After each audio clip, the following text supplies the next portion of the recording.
दर्पण दृश्यमान नगरी तुल्यं निजान्तर्गतं पश्यन्नात्मनि मायया बहिर्भूतं यथा निद्रया यः साक्षात् कुरुते प्रबोध समये स्वात्मानमेवाद्वयम् तस्मै श्री गुरुमूर्तये नमः इदं श्री दक्षिणामूर्तये पूर्णानंद दया दृशा रस दया शश्वत प्रसादोदया ब्रह्म ज्ञान विनोदया जन मनो मोदायनि दया विश्व प्रेम विकास हास मुदया त्रैलोक्य संपदया पूर्णानंद दया मदीय मनसे कांचित कणाम यच्छतु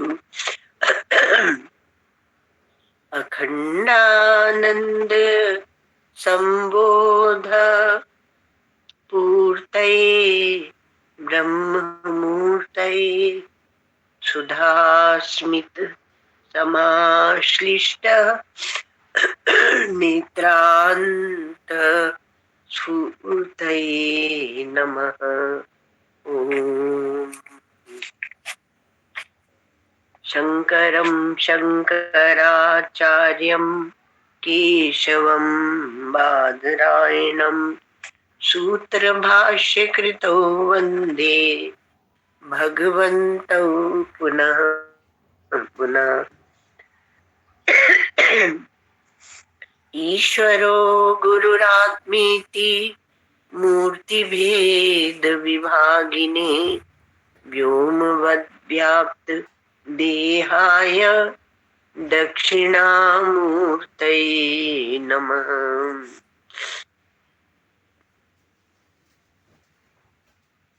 यस्य प्रसादादहमेव विष्णुः मयि एव सर्वं परिकल्पितं च इत्थं विजानामि तदात्मरूपं तस्याङ्घ्रिपद्मं प्रणतोऽस्मि नित्यम्।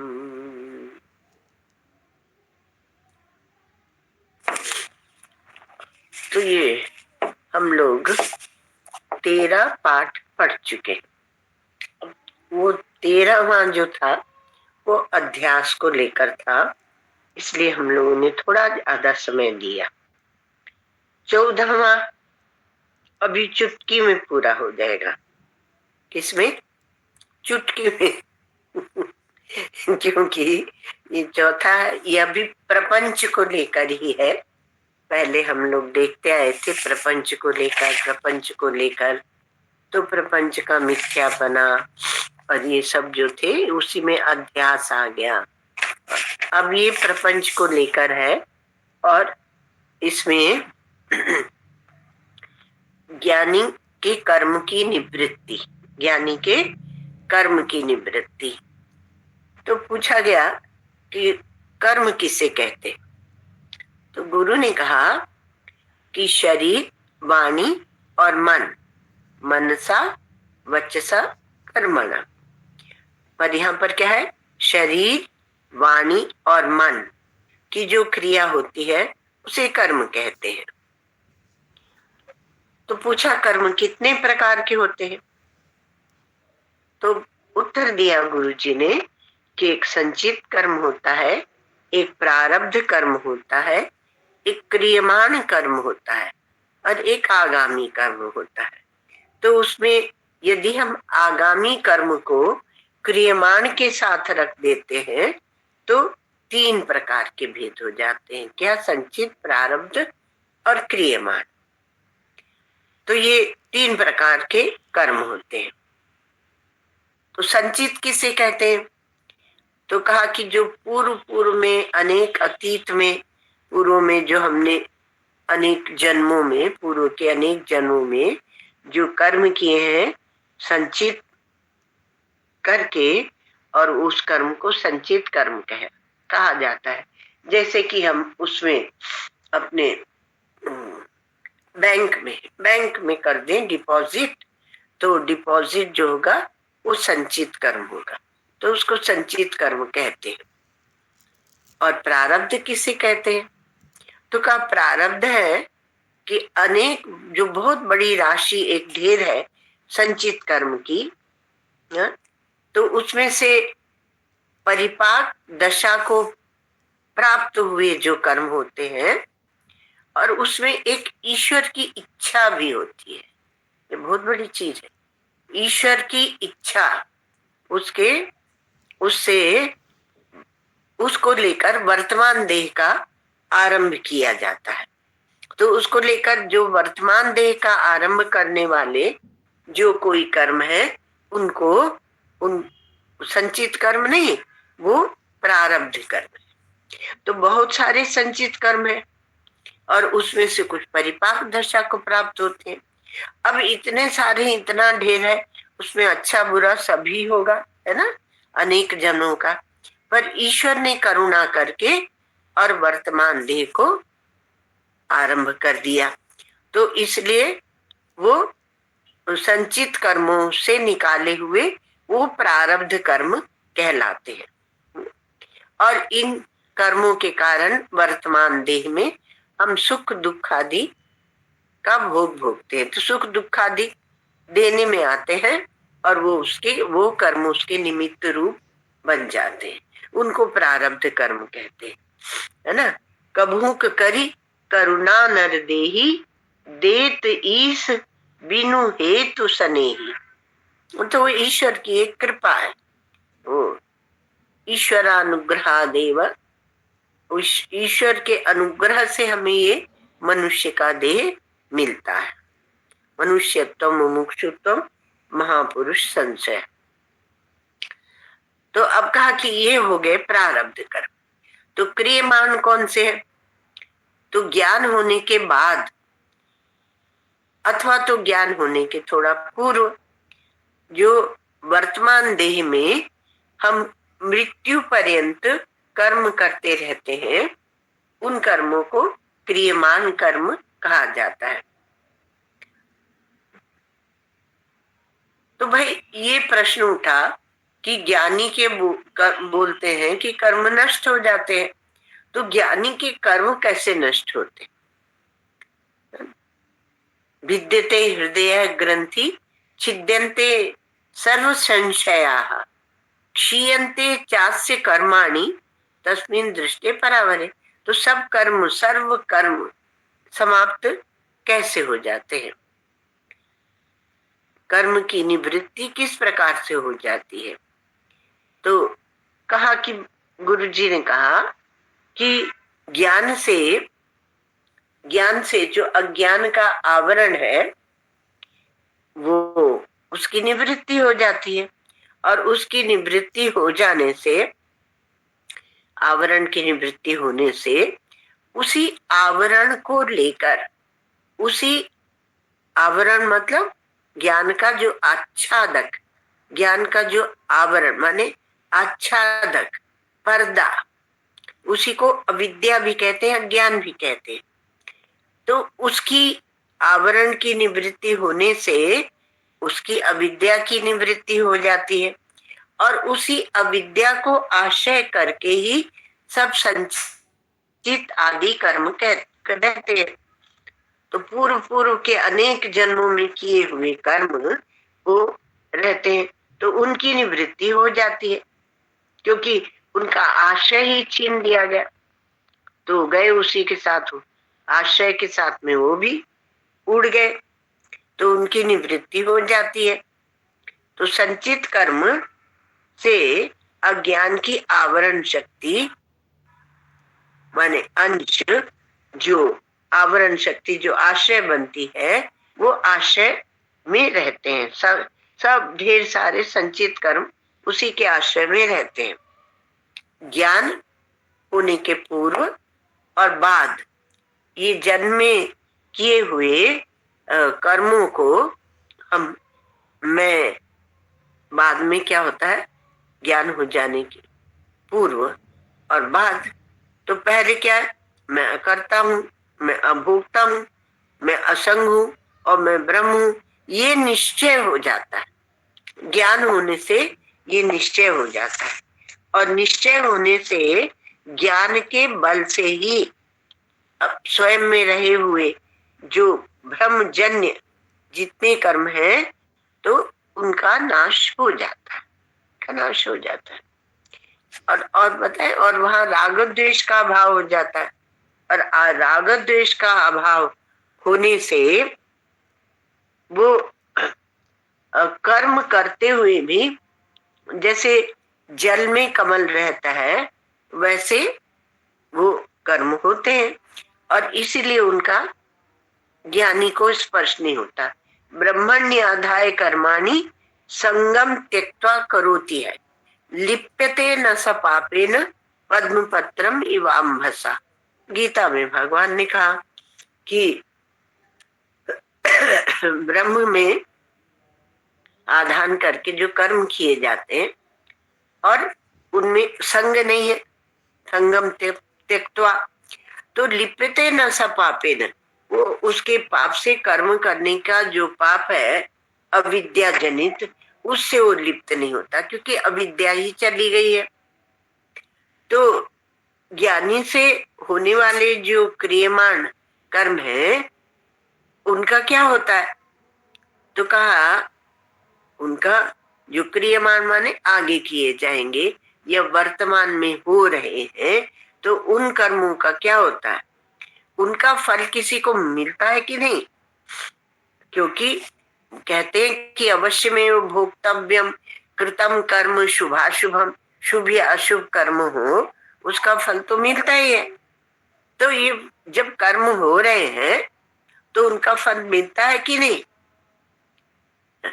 असली में तो करता है नहीं, करता माने करने वाला है नहीं, तो फल किसको मिलेगा। तो ऐसी शंका होने पर एक एक बात कही जाती है, क्या सुंदर बात है, प्रारब्धम भोग तो नश्येत। प्रारब्ध जो है वह उसका भोग करने से नष्ट हो जाता है और शेषम ज्ञानेन दह्यते, और बाकी जो है वो प्रारब्ध तो भोग रहे हैं और बाकी जितने कर्म हैं वो ज्ञानाग्नि में जल जाते। शेषम ज्ञानेन दह्यते। और शारीरम तु इतरत कर्म तद्वेषी प्रियवादिनो हो। अब कहा कि जो शरीर से हम कर्म करते हैं, अब यहाँ पर ध्यान देना, यहाँ बहुत सावधानी की बात है कि जो शरीर से जो हम दूसरे या वो ज्ञानी जो शरीर से, शारीर माने शरीर के द्वारा, तो इतरत कर्म और दूसरे कर्म जो करता है वह उसके द्वेषी और प्रियवादिन है। जो ज्ञानी पुरुष को ये जन्म में करता है तो क्रियमान कर्म का फल किसको जाएगा, तो कहा कि एक तो तद्वेषी, एक उसको द्वेष करने वालों, और दूसरा प्रिय करने, प्रिय उसके साथ प्रिय बोलने वाले को, उसको और कुछ चाहिए क्या, प्रिय बोले तो उसके चित्त को शांति है। और द्वेषी कठोर शब्द बोलते हैं, है ना, आलोचना करते हैं। तो इसलिए कहा कि जो ज्ञानी पुरुष के इस जन्म में जो शुभ कर्म किए जाते हैं उसके द्वारा, तो वो शुभ जो क्रियमान है उनका फल उसके सुहृद, उसको स्नेह करने वाले सकामी भक्त अथवा शिष्य को मिल जाता है। सकामी भक्त इसलिए कहा कि जो निष्काम है, मुक्त हो गए हैं, उनकी तो वो तो ज्ञान के पथ पर चल ही पड़े, इसलिए उनका क्या होगा। पर दूसरे जो आलोचक हैं, निंदक हैं, वो अशुभ का फल ले जाते हैं, अशुभ क्रियमान का। और जो सकामी भक्त है और शिष्य है, सुहृद है, प्रियजन है, उनको उसके क्रियमान शुभ कर्म का फल मिल जाता है। तो द्वेष करने वाले को, निंदा करने वाले मनुष्यों को तद्वेषी प्रियवादी न, वो फल मिल जाता है। अब ये बात पूछी गई, तीसरी बात। पहली बात तो क्या थी कि ज्ञान और अज्ञान के मतलब आवरण की निवृत्ति हो जाने पर आच्छादक जो अविद्या है उसकी निवृत्ति हो जाने पर अभी कर्म बेचारे कहाँ जाएंगे, उसी का आश्रय लेके तो रहते हैं। और दूसरी बात ये कही गई कि पहले और पीछे के कर्मों को क्या होगा। संचित तो बहुत बड़े हैं, तो उनका क्या होगा, भाई ज्ञान की अग्नि से जल जाते हैं। लेकिन जो क्रियमान है, जो कर रहे हैं, उनका क्या होता है। तो कहा तद्वेषी प्रियवादी न हम शारीरम त्रितरत कर्म, और प्रारब्ध को भोग के नष्ट कर लेता है, और बाकी सब कर्म ज्ञान से जल जाते हैं। तीसरी बात यहाँ ये कही जाती है कि जो अज्ञान की एक तो आवरण शक्ति है, आच्छादक शक्ति है, और दूसरी उसकी विक्षेप शक्ति है, वो विक्षेप भी पैदा करता है। तो जैसे कि हम रस्सी को जब सांप देखते हैं तो एक तो वहां आच्छादक अर्थात रस्सी का आच्छादन है, और दूसरे विक्षेप है, एक अग्रहण है और एक अन्यथा ग्रहण है। तो एक आच्छादक शक्ति काम कर रही है और दूसरे विक्षेप शक्ति काम कर रही है। तो हम वहां कुछ और देखने लगते हैं, तो हमें कुछ, किसी को सांप, किसी को माला, भूछिद्र, डंडा ऐसे दिखाई पड़ने लगता है। तो अज्ञान की जो विक्षेप शक्ति है उसके आश्रय में रहकर ज्ञानी के जो प्रारब्ध मतलब प्रारब्ध कर्म, प्रारब्ध से हुआ, तो कोई एक अथवा अनेक जन्म में किए गए जो कर्म है वो इस देह को आरंभ करने वाले हैं। तो आरंभ करने वाले, तो उन कर्मों की निवृत्ति अभोग से भी हो जाती है, क्योंकि उसको उनका स्पर्श नहीं है। इसलिए आप ऐसे भी कह सकते हैं कि ज्ञानी सर्व कर्म से मुक्त है ना। जो उसको कष्ट आते हैं, तकलीफ आती है, उनको वह आनंद से सह लेता है, अपने ज्ञान के बल से सह लेता है, इसलिए उनको भोगता नहीं है, ऐसे नहीं कहना चाहिए। तो इस प्रकार से ज्ञानी सर्व कर्मों से मुक्त है, और उसके जो कर्म किए गए हैं वो उनके द्वारा जो अनेक जन्म आदि मिलते हैं और उनके द्वारा संसार जो भोगना पड़ता है उससे भी मुक्त है। संसार कोई अच्छी तरह थोड़ी, ये भी भोग ही, ये नरक ही है। तो इस प्रकार से ज्ञानी के कर्म की निवृत्ति हो जाती है। अब इसमें कोई प्रश्न हो तो पूछ लीजिए। और इस प्रकार से यह ज्ञानी के कर्म की निवृत्ति नामक यह 14वां विश्राम समाप्त हुआ। अब आप और कोई प्रश्न हो तो पूछ लीजिए। अब आगे क्या आएगा 15वें में, पर संचित का प्रारब्ध को संचित कर्म और प्रारब्ध को संचित और प्रारब्ध है ना। आवाज है, हाँ बिल्कुल आ रही। कर्म का एक ढेर लगा हुआ है ना, कर्म का बहुत बड़ा ढेर है। तो उसमें जो अनेक जन्मों के कर्म है एकत्र हुए हैं, इकट्ठे हुए हैं, उनको संचित कहते है ना। और उसमें से वो पूरे के पूरे कर्मों को लेकर शरीर नहीं दिया जा सकता, इसलिए थोड़े से कर्मों को लेकर और वहां पर शरीर दे दिया जाता है। तो जिन कर्मों के कारण वो शरीर की रचना हुई उसको बोलते हैं प्रारब्ध। वो प्रारब्ध कर्म से बना कर्म जनित ये शरीर है। संचित और प्रारब्ध, जैसे आपके पास बहुत सारे पैसे हैं तो आपने बैंक में फिक्स डिपॉजिट में डाल दिए, है ना। फिर अभी आपको थोड़ा सा काम चलाने के लिए कुछ निकालना है तो आपने थोड़े से उसमें से निकाल लिए और उस थोड़े से को निकाल के आप अभी का अपना व्यवहार चला रहे हैं, तो उसको क्या कहेंगे?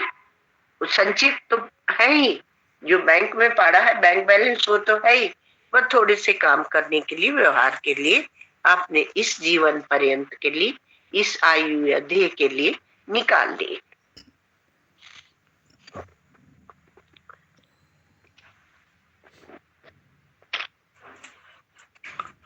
और ये कर्म में फिर जो मनुष्य सामान्यतः जो कर्म करता है उसको स्वतंत्रता देते हैं भगवान।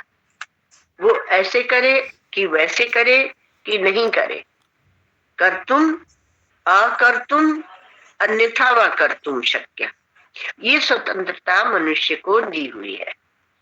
जैसे अन्य जो देह है तो भोग के देह है, यहाँ तक कि वो पशु पक्षी का देह भोग का है ही, देवताओं के भी विचारों के देह भोग के ही है। वो भोग भोग के और फिर जब समय अवधि पूरी होगी तब फिर उनको फिर दूसरी योनि में जाना पड़ेगा, अथवा ईश्वर की कृपा होगी तो मनुष्य योनि में भी आ सकते हैं। तो कोई किसी को आप देखते हैं कि देवता के जैसे उनके कर्म होते हैं और किसी के देवता के जैसे नहीं होते, किसी के पशु पक्षी की तरह होते हैं।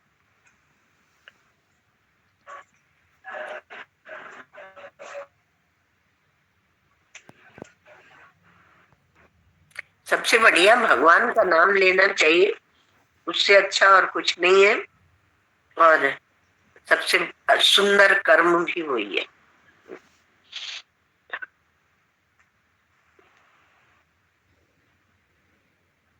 और कुछ?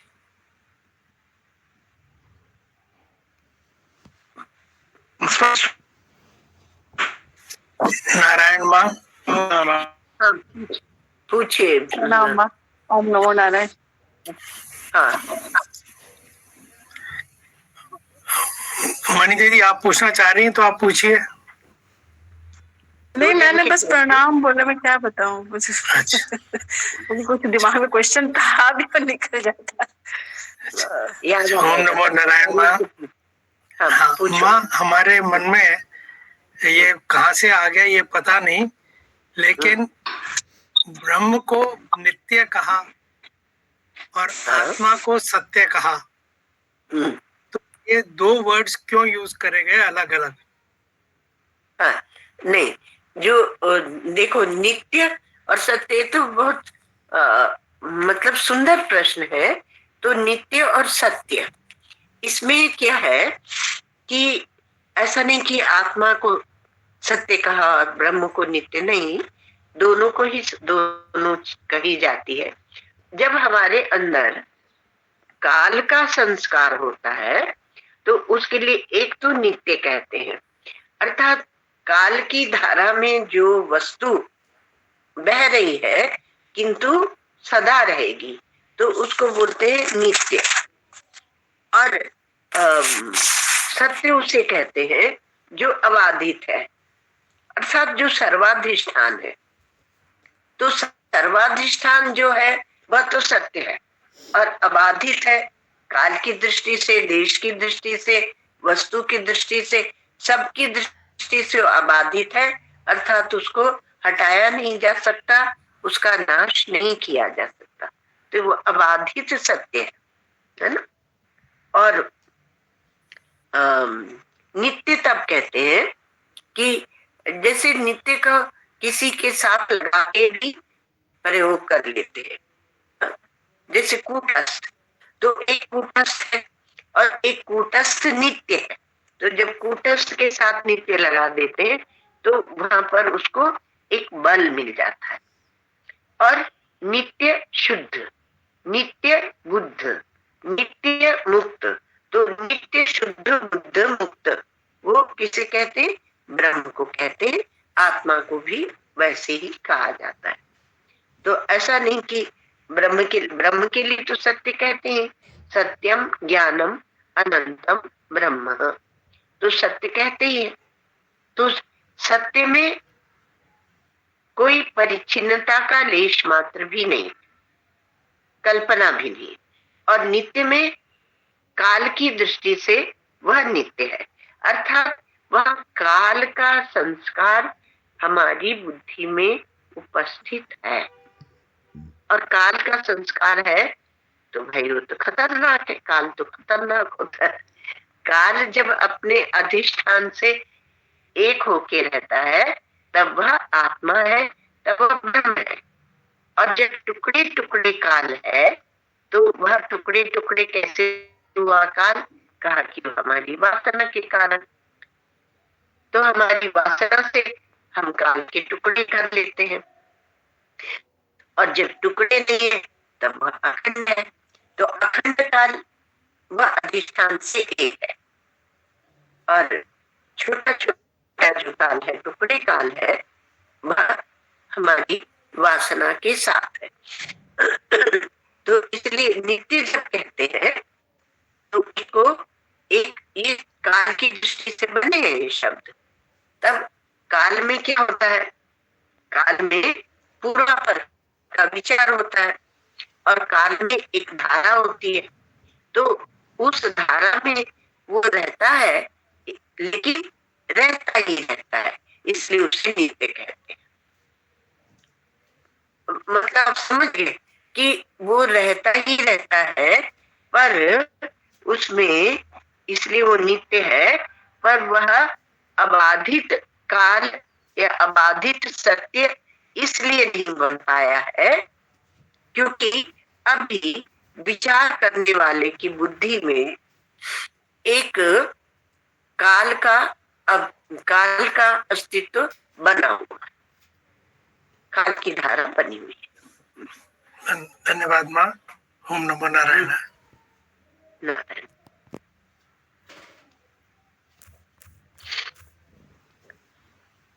अभी 2-3 मिनट और है, मणि चाहे तो प्रश्न पूछ सकती, या और किसी को पूछना हो तो और कोई पूछ, घृताक्षी पूछ लो। वृंदा पूछ लो।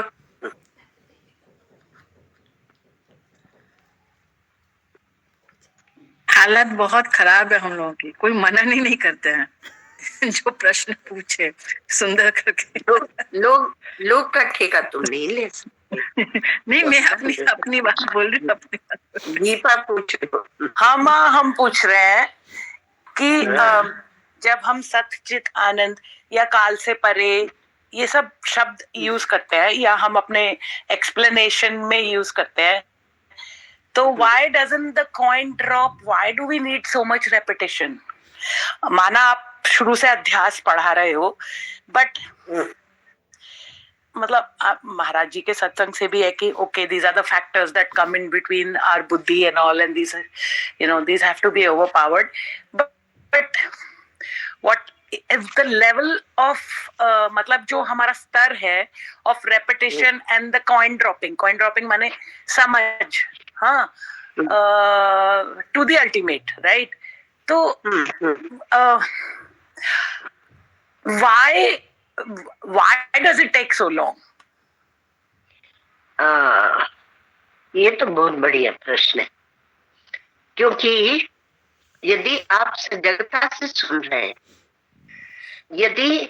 बहुत सुंदर प्रश्न, यदि आप सजगता से सुन रहे हैं, यदि आप जागृत हैं, और यह भी नहीं कहा जा रहा है, मतलब यहाँ हम यह भी नहीं कह रहे हैं कि साधन चतुष्टय संपन्न होना चाहिए, नहीं, बिल्कुल नहीं। ठीक है, यदि आप सजगता से सुन रहे हैं, यदि आप जागृत हैं, एकदम उसके अतिरिक्त आपके पास और कुछ नहीं, उस समय एकाग्र हैं, पूरे एकाग्रता से और उस लक्ष्य की ओर उन्मुख है आप, तो तुरंत समझ में आना चाहिए, तत्क्षण ज्ञान होता है। उसके लिए ऐसा नहीं कि साल भर तक अभ्यास करो कि 2 साल, तब तो हम ज्ञान को साधन साध्य बना देंगे।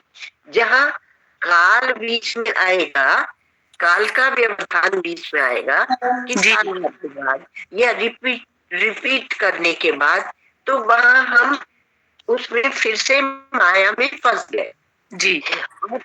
और एक बात इसमें बहुत महत्वपूर्ण है कि ये साधन साध्य वस्तु नहीं है, और जब ये वस्तु सत्य है, ये कर्तृतंत्र नहीं है, है ना, कर्तृतंत्र नहीं है, किंतु यह क्या है, वस्तु तंत्र है। अर्थात वस्तु तो है ही, वस्तु का अभाव है नहीं। तो जब ये वस्तु तंत्र है, तो जैसे ही हम समझते हैं वैसे ही बोध हो जाना चाहिए। लेकिन हमने अपनी बुद्धि को एकाग्र नहीं किया। दृश्यते त्वग्रिया बुद्धिया सूक्ष्मया सूक्ष्मदर्शी, जिसकी एकाग्र और निर्वासन बुद्धि है, वह उसी क्षण उसको प्राप्त कर लेता है। ये वेदांत की महिमा है जी माँ, है ना, और श्रवण की महिमा है। तो इसलिए क्यों रिपीटिशन होना चाहिए, और क्यों बार बार वही बात सुनानी चाहिए। वो तो इसलिए सुनाते हैं कि भाई बहुत जन्म के संस्कार है, कहीं कोई एक कड़ी फंसी रह जाती है, कोई एक संशय बुद्धि में रह जाता है, अथवा तो विपरीत बुद्धि फिर से आ जाती, फिर से हम अपने को देह मान लेते। लेकिन श्रवण मात्र से बोध है यहाँ पर, उसमें बीच में काल नहीं है, न देश है वहां पर, और न क्रिया है, न वस्तु है, न द्रव्य है, कुछ है नहीं। यस्य श्रवण मात्रेण ब्रह्म ज्ञानम यतो भवे, जिसके सुनने से तुरंत ब्रह्म ज्ञान होता है, ऐसा उपदेश हमारे भगवान शंकराचार्य ने दिया है, श्रुतियों ने दिया है, वेदांतों ने दिया है, गुरुदेव ने दिया है। तो श्रवण मात्र से बोध है, उसके लंबा लंबा करने की। अब ये कर्म का विभाग आ गया पुनश्च, और ज्ञानी के कर्म भी हम देखने लगे, तो देखने वाले तो हम ही है ना जी। इसकी क्या जरूरत है, पर ऐसे शास्त्र में देना पड़ता है, क्योंकि उसको लेकर संशय बने रहते। हमने देखा, हम लोग सत्संग बहुत अच्छा वाला करते थे, तो फिर उसके बाद जो प्रश्न बनते थे, चाहे कुंभ में हो या और कहीं के ज्ञान सत्र में हो, तो उसके बाद जो प्रश्न बनते थे वो ज्ञानी के कर्म को लेकर ही बनते थे जी। कि फिर वो ज्ञानी कर्म कैसे करता है, फिर वो कैसे ये करता है, वो करता है। अरे अपनी चिंता करो ना, ज्ञानी की चिंता करने की क्या जरूरत है जी माँ। ये बात है कि हम एक अकेले नहीं रह पाते, हम किसी न किसी को साथ में, किसी कॉन्सेप्ट को अपने साथ बनाए ही रहते हैं।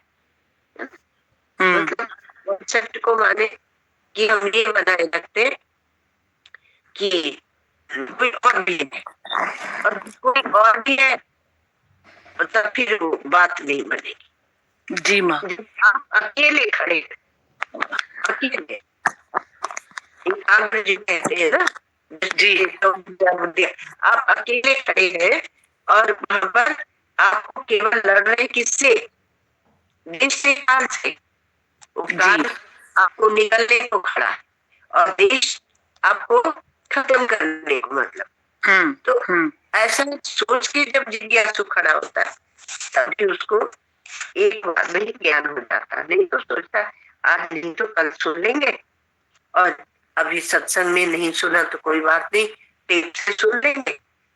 टेप नहीं, वो क्या बोलते हैं आजकल, यूट्यूब से सुन लेंगे, उससे सुन लेंगे, उससे सुन लेंगे। तो हम जो मशीन के ऊपर जो निर्भर करते हैं, और इसलिए श्रवण की महिमा है, और श्रवण की, फोन से श्रवण की महिमा नहीं है। यंत्र तब भी थे, ऐसा नहीं कि नहीं थे, तो उसकी महिमा भी थे।